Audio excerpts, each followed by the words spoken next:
Yo, what is going on, everyone? My name is Nick, or The Notorious Fantasy, and in today's video, we're going to be doing a 12-team PPR mock draft from the 3rd overall spot using FantasyPros Draft Wizard. This is going to be our first of many mock drafts for the 2024 season. Now, the NFL draft obviously just came to a close a couple of days ago, so now it's time to dip our feet in the water of fantasy football and start looking at things. Now, obviously, by the time you have your actual fantasy football draft in late August or early September, things are going to change drastically, right? There will be players that you might be drafting in the first 4 rounds that end up getting hurt. There's going to be players that maybe they lose their spot on the roster, maybe someone gets traded, and ADPs are going to look drastically different from right now all the way up until that time when you actually do your fantasy football draft. So take these takes, take what I say with a grain of salt, because obviously things are going to change a bunch by the time you actually do your fantasy football draft. This draft is going to be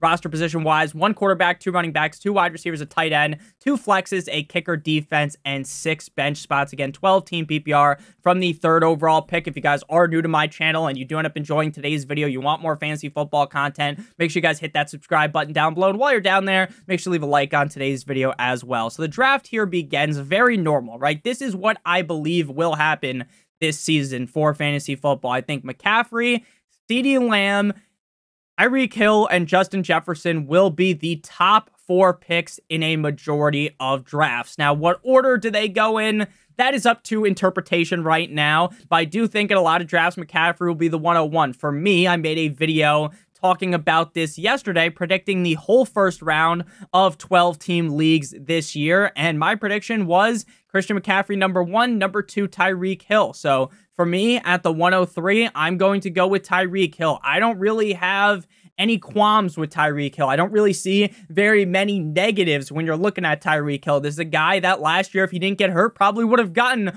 over 2,000 receiving yards. The Miami Dolphins and Tua Tagovailoa love force-feeding the ball down this guy's throat. And Tyreek Hill is a guy that could easily be the wide receiver 1 this year, easily be the reason why you win a bunch of games, because this guy, any given week, could put your team on his back. He could drop 30-plus points in any game, and it would be a shock to absolutely nobody. So Tyreek Hill, to me, is the 103. I think the first 4 picks of a majority of drafts will be McCaffrey, CeeDee Lamb, Tyreek Hill, Justin Jefferson. Those are going to be the top 4. Now, in this order, who knows? But as of right now, that's kind of my early look into things, and I feel just incredibly safe drafting Tyreek Hill. He feels like one of the safer picks inside of the first round, but basically all the players in the first round you are going to like. So after Tyreek Hill, Justin Jefferson, Ja'Marr Chase, Amon-Ra St. Brown, Breece Hall, Bijan Robinson, Garrett Wilson, Puka Nacua, A.J. Brown, Jahmyr Gibbs. The second round begins with Jonathan Taylor, Saquon Barkley, Drizzy Drake London, Marvin Harrison, Sam Laporta, Devontae Adams, Chris Olave, Kyron Williams, and Josh Allen. Now, I am someone, and I talked about this in the video yesterday, that is a little bit more pessimistic on A.J. Brown. Now, I'm not going to sit here and tell you that A.J. Brown is awful, that you should full fade A.J. Brown 2024, because that would be absolutely crazy. But I am someone that notices, hey, this guy isn't the most consistent asset game in and game out. And with the fact that the Eagles have so many playmakers, they add Saquon Barkley, I am just not enamored with drafting A.J. Brown in the first round. Is he a bad pick? No, but that's just something I would like to note. And I do think it's a little bit crazy in a redraft league to go ahead and stack your first 2 picks together, A.J. Brown and Saquon Barkley, but hey, maybe some of you guys would prefer that. Now, Josh Allen going at the 209, I think it's going to be very similar to last year, where probably by the end of the 3rd round, you're going to be seeing anywhere from 2 to 4 quarterbacks go. Personally, I am not touching a quarterback in the first round, but how the second round looks, at least right now, my confidence level in the guys that are available on the board right now isn't the highest. So I think, and again, it's not saying that Travis Etienne, who's available, Brandon Ayuk, Michael Pittman, DJ Moore, like these guys are some certified fucking bums, right? But all I'm implying is that my confidence level in them right now is the highest. So I understand why someone might run to the podium to draft Josh Allen. Only 1 tight end has came off the board thus far, that being Sam Laporta. I think this year no tight ends will end up going in the first round. So we are now up on the clock here. We already selected Tyreek Hill. And while I think Travis Etienne's a talented player, I'm not going to diminish him in any way. I just would rather take my shot on Jacobs or Henry in the third round. I think it's very likely that we are able to get one of those guys in the third round. So here we're going to double dip on wide receiver and go with Brandon Ayuk. Now, Brandon Ayuk is very interesting because there's been a lot of talks about him potentially getting traded. Maybe he ends up being a Pittsburgh Steeler, or maybe he ends up just staying put. I do think the team would be leaning closer to trading Debo. If Debo gets traded, then Brandon Ayuk is going to skyrocket potentially even further than this. Brandon Ayuk is a very talented wide receiver in the NFL. He's got a team around him that wants to get him the rock. Brock Purdy definitely gets shit on for kind of no reason, in my opinion. So I feel pretty confident in Brandon Ayuk there. But again, this is a range where, while I like Brandon Ayuk, right, taking Devin A-Chain when the Dolphins just drafted another speedy running back, when the Dolphins already have Raheem Mostert, feels a little bit like a luxury pick in the second round right now. Now, again, as we get to late August, maybe it's very clear, hey, they're giving the reins to A-Chain, and then you are just ecstatic to draft Devin A-Chain in the second round. But for me, right now, I'm a little bit more pessimistic. Michael Pittman, I worry a little bit about him because he wasn't necessarily the best with Anthony Richardson under center, Josh Jacobs, and Nico Collins. So we are up here, and ETN is still available. And this is a PPR league, which would sway me more towards ETN compared to Derrick Henry. I like Rachaad White as well. This is also another team that did just draft a running back, not necessarily with like a top 5 pick or something crazy like that. But there might be reasons to worry with him. But he did play really well last season. So this is, again, very early on in drafts here. We're stuck in a bunch of different pickles. We could end up going with Travis Kelce, because I think if you can get Travis Kelce in the third round, not taking him would be a little bit crazy. I know he had a down year, but I think that the team, or I know that the team just gave him a new 2-year deal. They just gave him $1 gazillion. So I think we're actually going to lean that way and go with Travis Kelce here. Now, the more casual leagues, he might end up going further up in drafts, but I think a lot of people are not going to have Travis Kelce ranked as the tight end one. A lot of people will like Sam Laporta out of him. There's going to be people that even like maybe a guy like Trey McBride over him. So I think that Travis Kelce might potentially come at a very solid discount, because if you drafted him last year, you might have felt like you got bent over a table and he didn't even use any lube. So after Travis Kelce, Deebo Samuel, Stephon Diggs, Mike Evans, Wiki, DJ Moore, Derrick Henry, Jalen Hurts, Travis Etienne, Lamar Jackson, Jalen Waddle away, Waddle, Pat Mahomes, Keenan Allen, Isaiah Pacheco, Rachaad White, Rashee Rice. Rashee Rice in the 4th round. That's a little rich for me, considering the guy might be locked up. Don't let me out. Suspended for a couple of games. After Rashee Rice, James Cook, Malik Neighbors, Joe Mixon, and Trey McBride. So, Bride in the 4th round, it might seem crazy, like you read the name Trey McBride, 4th round. Looking at his stats last year, that's far from a crazy pick. So right now our team is Tyreek, Brandon Ayuk, and Travis Kelce. Now we need a running back, and I think we're going to end up double dipping on running backs here. Now, Kenneth Walker's a guy that I have not heard anyone talk about this offseason. No one is talking about Kenneth Walker. Now, I was someone going into last season that was kind of off of Kenneth Walker. I was someone that was pessimistic on the fact that Kenneth Walker was the clear lead back when they ended up drafting a running back pretty early last season, but we really saw that when Kenneth Walker was healthy, he was the guy. Now, the biggest question mark for me is, how is this new offense going to look? Obviously, Pete Carroll got canned, the gum chewer. So how are they going to look now? I don't really want to draft Alvin Kamara, if I'm being honest with you. So I think I'm going to go with Kenneth Walker here.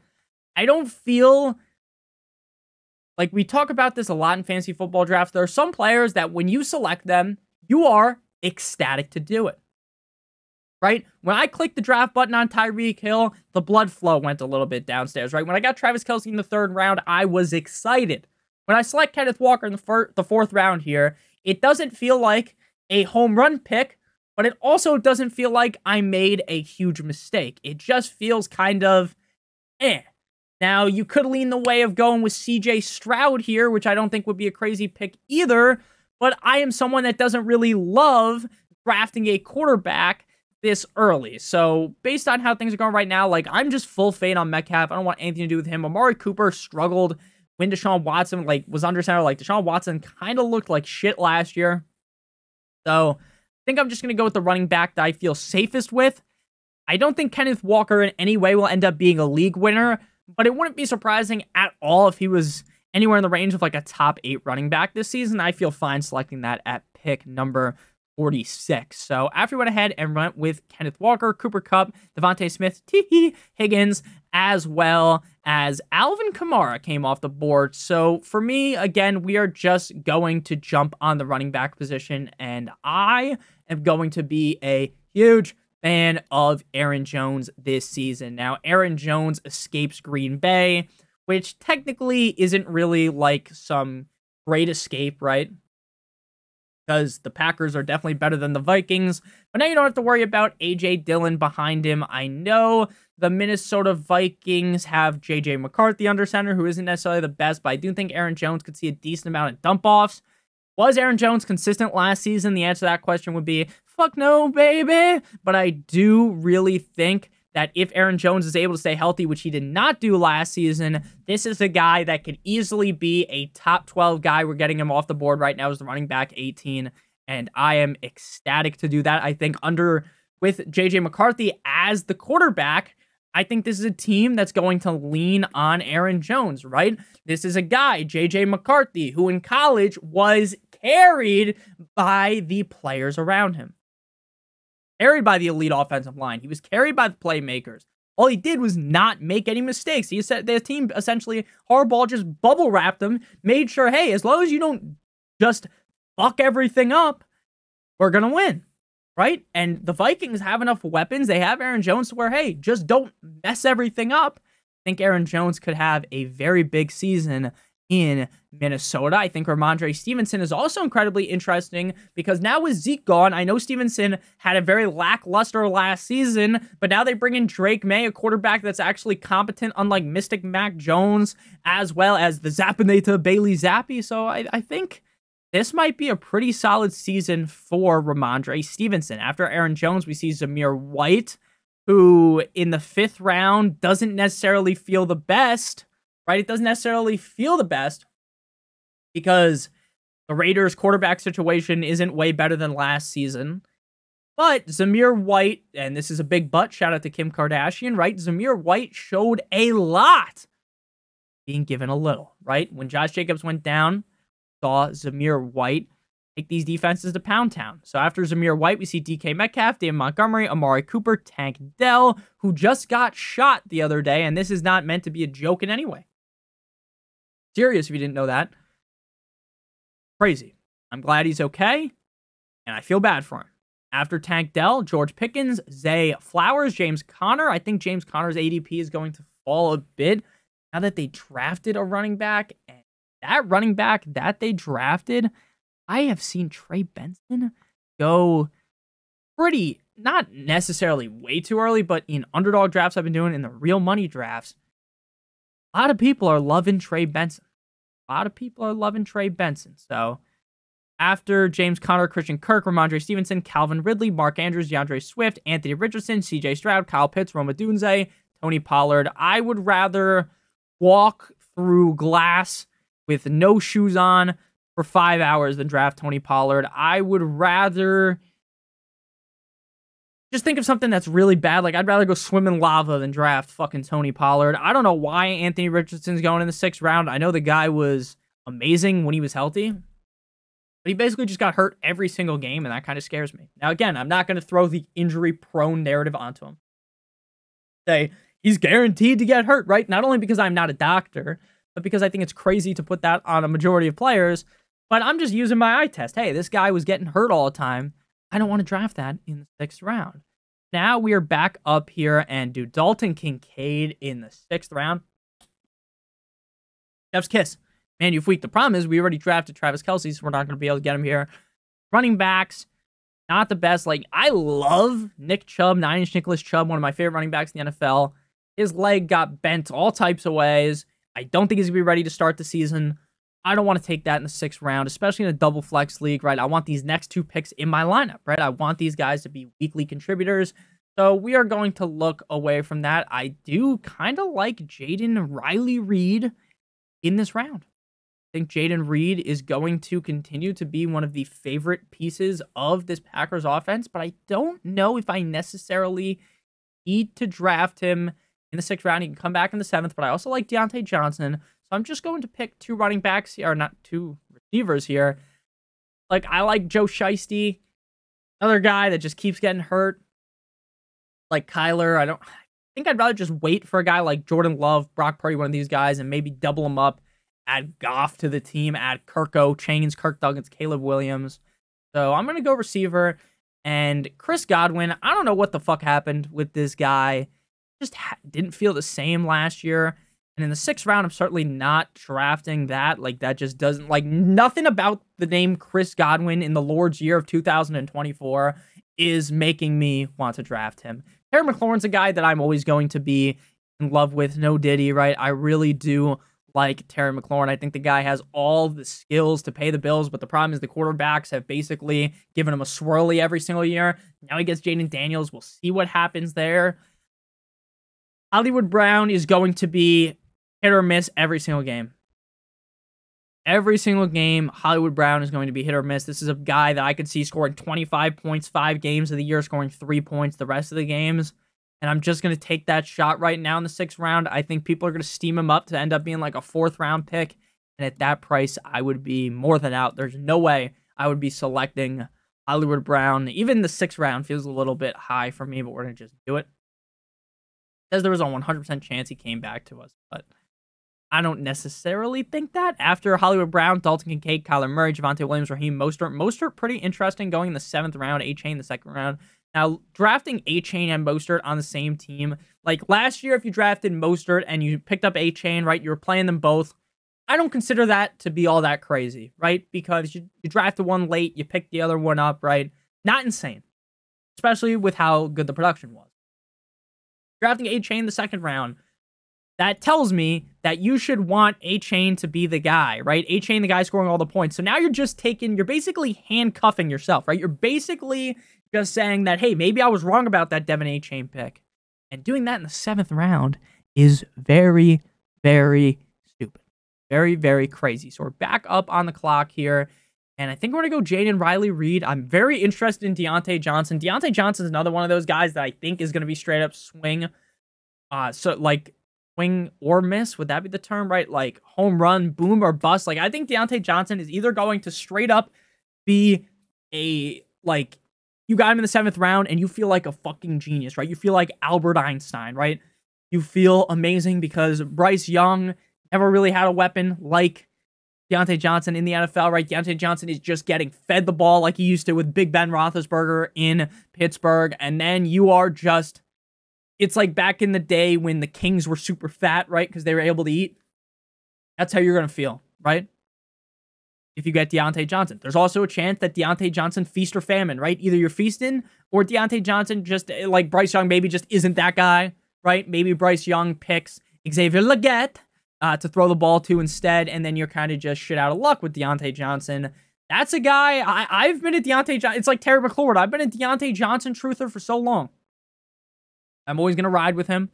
But again, my personal bias doesn't necessarily go into the videos. While I love Diontae Johnson, I do think I'd rather take that shot on Jaden Reed. Now, last year, I talked myself, I was all the way in on Christian Watson.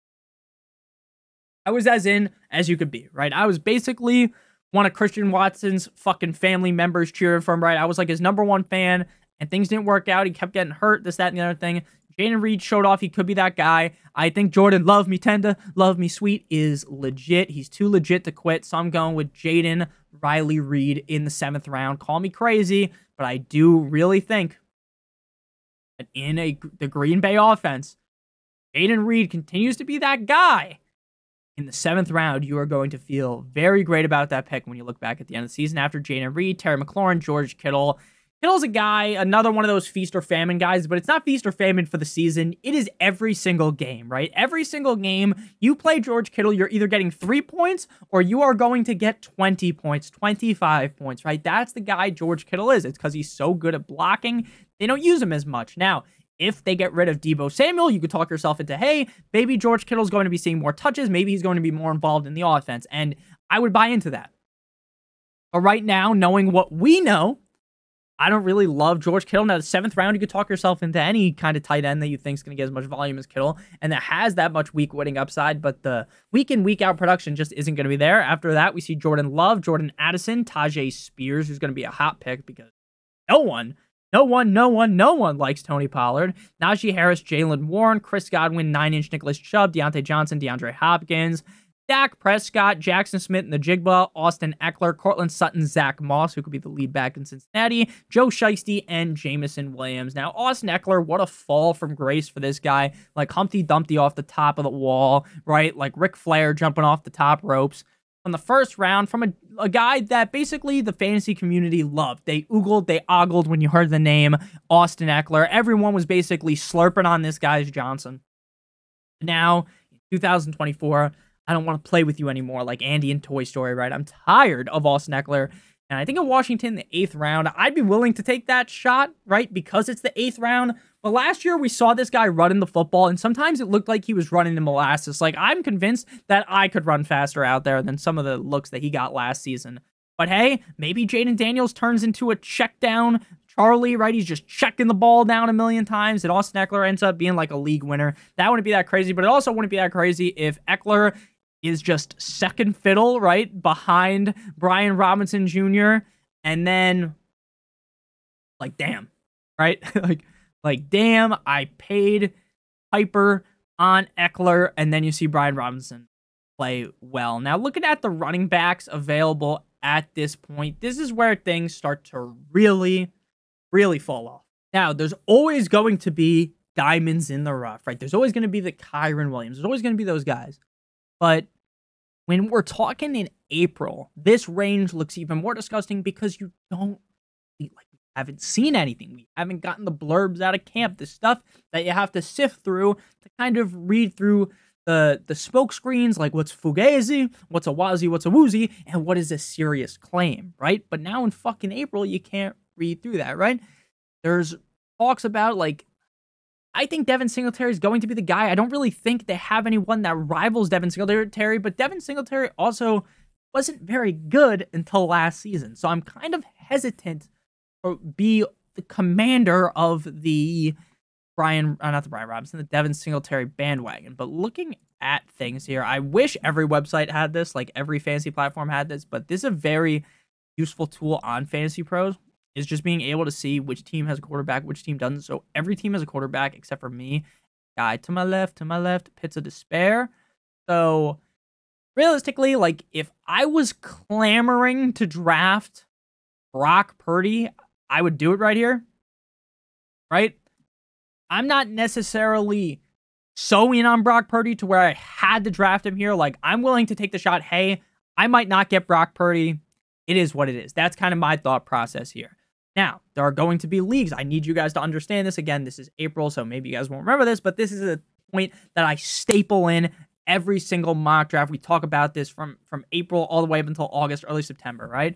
And that thought is that there are going to be leagues where the quarterbacks go even higher than this. We've seen a lot of quarterbacks go, but there's leagues where they go even higher. And there's also leagues where if I don't take Brock Purdy here, right, and say Pits of Despair takes Brock Purdy here, there's a chance that this guy, Olavu, man, who took Kyler Murray, takes another quarterback. There's a chance that you get absolutely fucking buried in a one-quarterback league because people are taking multiple quarterbacks before the 10th round. It happens every year. It happens in some of my home leagues. Now, it hasn't been happening as much recently because a lot of my friends watch my videos, but I don't necessarily play in all leagues with just my friends.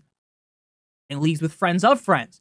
And those friends of friends tend to be the people that might draft fucking Mahomes in the first round and draft Brock Purdy in the 8th round. So that's something to worry about. I'm not too worried about it right now, but that is possible. We only have 2 running backs on the squad. We have 4 wide receivers. I'm just going to take the shot on Devin Singletary. I don't think the Giants are going to be that great, but I also don't think they're going to be so bad to where Devin Singletary can't pay off in the 8th round. Again, my opinion on Devin Singletary might drastically change by the time we get to August, and that's very plausible. So Brock Purdy goes right after us, then Brian Robinson, Christian Watson, Trey Benson. So now we are in a position where I would wait, right?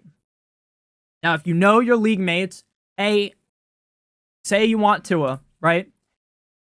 Personally, I see 11 quarterbacks go off the board. I don't think, in my leagues, I don't think another quarterback's coming off the board for another couple of rounds. There are leagues where they will. So if you're in a league where, oh my God, they're going to take a quarterback, then you take Tua, right? But if you're in a normal league or a league with people that have enough fucking brain cells to actually understand how to construct a fantasy team, then you're good waiting on Tua Tagovailoa. Chase Brown could be the RB1 in Cincinnati. I really like Zeke, but I'm not taking Zeke in the 9th round. Now, call me crazy, but I think Zeke might be good as the lead back in Dallas.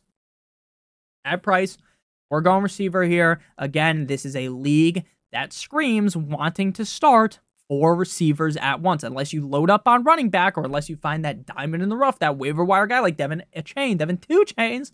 You're going to want 4 receivers in at once. So I'm going to snag another receiver, and we're going to go with Ladd McConkey. Ladd McConkey is a guy pretty underrated out of college. This is a guy, first guy in, last guy out type of wide receiver. This guy should be the wide receiver 1 on the Chargers. Quentin Johnston sucks more cock than Mia Malkova. So I genuinely believe that Ladd McConkey in the 9th round, we're going to be talking about this in 3 months, and he's going to be like a 5th round pick. I can almost guarantee it at that price. Do I want to pay? I don't know right now, but in the 9th round, I'm willing to pay that price. After the Ladd, we see Chase Brown, Gus Bus Edwards, Jonathan Brooks, Tyler Lockett in my pocket, skirt, Josh Downs, Mike Williams, Jerome Ford, F-150, Ezekiel Elliott, Evan Ingram, Jacoby Myers, David Njoku, Zach Charbonnet, Romeo Dobbs, Jerry Jeudy, who I don't want anything to do with, TJ Hawkinson, Blake Corum, Chuba Hubbard, and Roshan Johnson. So now, in the 10th round, now I will take Tua, right? Not because I think Tua is so much better than Goff, or Caleb, or Herbert, but because I know that in a real draft, while the computer might not do it, in the 11th round, people will start taking quarterbacks, right? People will start taking their second quarterback. So I'm going to go ahead and get Tua Tagovailoa. And because Tua does not run, and because Tua struggles, and I'm a Dolphins fan, I'll be honest, he struggles against the better teams. If I draft Tua, who I love, I'm a Tua Tagovailoa stan. I think he's going to be even better than he was last year. I will call a spade a spade. If I'm drafting Tua, I'm drafting another quarterback. 100%. 100%. After Tua, Jaleel McLaughlin, Brandon Cooks, Brock Bowers, Xavier Worthy. Dude, Brock Bowers, I wish he went to a better situation because I'm still going to be all over Brock Bowers, pause, but if Brock Bowers was on Jets or something, dude, Brock Bowers would be like a 6th round pick. I'm not kidding. So while I want to take another quarterback, I don't think I have to pull the trigger yet. So we're back up here. Our squad up to this point is Tua Tagovailoa, Kenneth Walker, Aaron Jones, Tyreek Hill, Brandon Ayuk, Travis Kelce, Hollywood Brown, Jaden Riley Reed, Devin Singletary, and the Ladd McConkey here. So got 3 running backs, 5 receivers.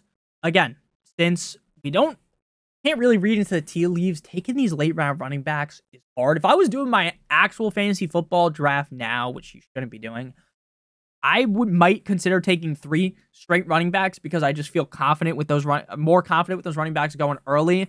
I think the 0 running back strategy or the hero running back strategy where you take that 1 running back in round 1 or 2 and then you wait until later is way easier to pull off in August compared to now. So that's why I guess we didn't get Kenneth Walker and Aaron Jones super late. They're 4th and 5th round picks, but I think if you waited until the 6th, the 7th round, things start to get real grim down there at running back. So I think here the play would be to grab wide receiver and a running back here. Jake Ferguson in the 11th round. I don't think I'll actually be here in drafts, but I would be ecstatic to get him. And we've said ecstatic so many times. I got to think of another term, but I would be very excited if I get him. So I think we're going to go running back and receiver here. We're going to go receiver first.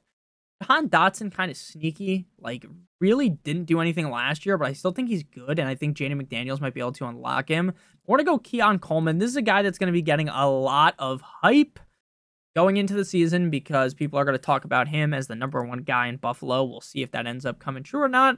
But again, in April, that's what we're going to assume. And sometimes assumptions make an ass out of you and me. But we're going with Keon Coleman. Curtis Samuel, without Captain Spock, should not be going around at all. Like, I don't like Curtis Samuel is good enough. We talk about this every single year. And if you've been watching the channel for more than just right now, you would know this.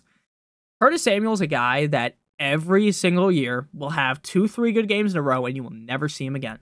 Right? So if you didn't ride the train for those 2-3 games, you should never pick him up after that, because he's just going to do it. Maybe he'll do it twice, right? Maybe he'll have like 2 games, good games, like week 3 and 4. Then he shows back up in like week 11 or 12, but he can never actually replicate it for more than 2 or 3 games in a row.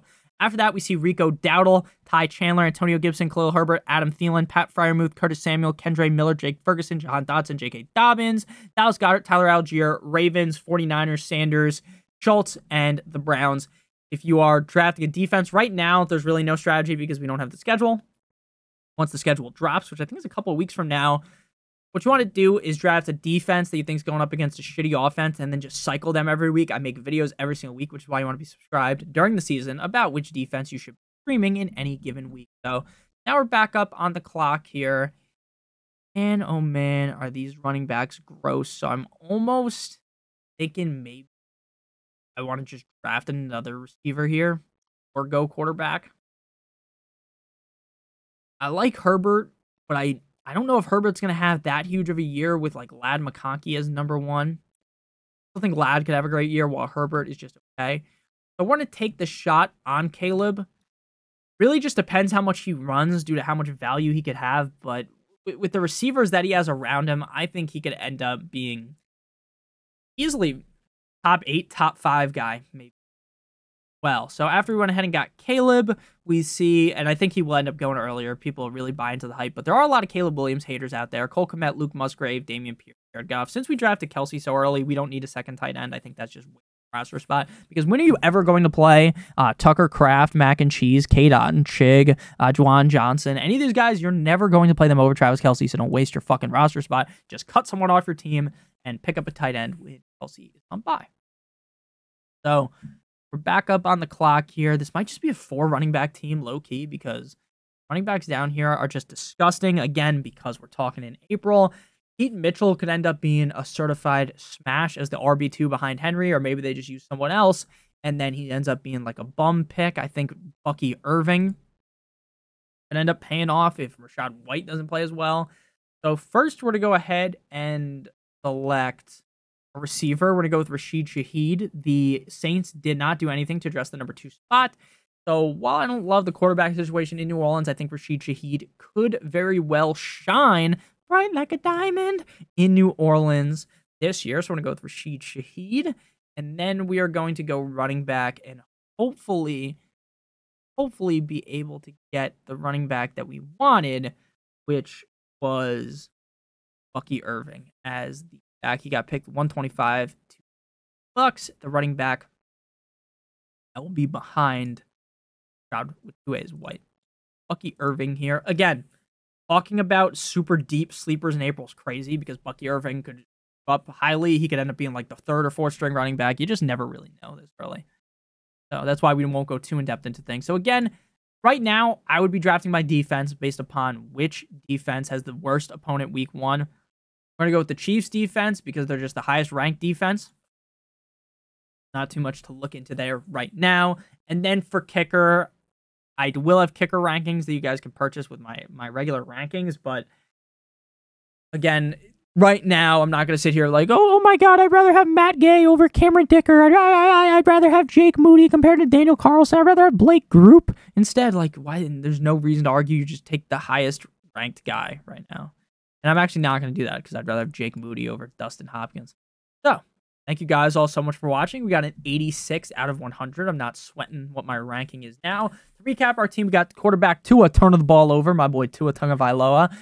Kenneth Walker and Aaron Jones as the starting backs. Our receivers are Tyreek Hill and Brandon Ayuk. Our tight end is Travis Kelce. Our flex is Hollywood Brown and Jaden Reed. Our defense is the Chiefs. Our kicker is Moody. Our bench is comprised of Ladd McConkey, Devin Singletary, Keon Coleman, Caleb Williams, Rashid Shaheed, and Bucky Irving. Thank you guys all so much for watching. Again, if you ended up enjoying, make sure you guys hit that subscribe button down below. If you watched the video for 30+ minutes, I know you enjoyed, so I really do appreciate you. I love you guys so much. Hope you have a great one, and we'll be back soon with another video. As always, good boy.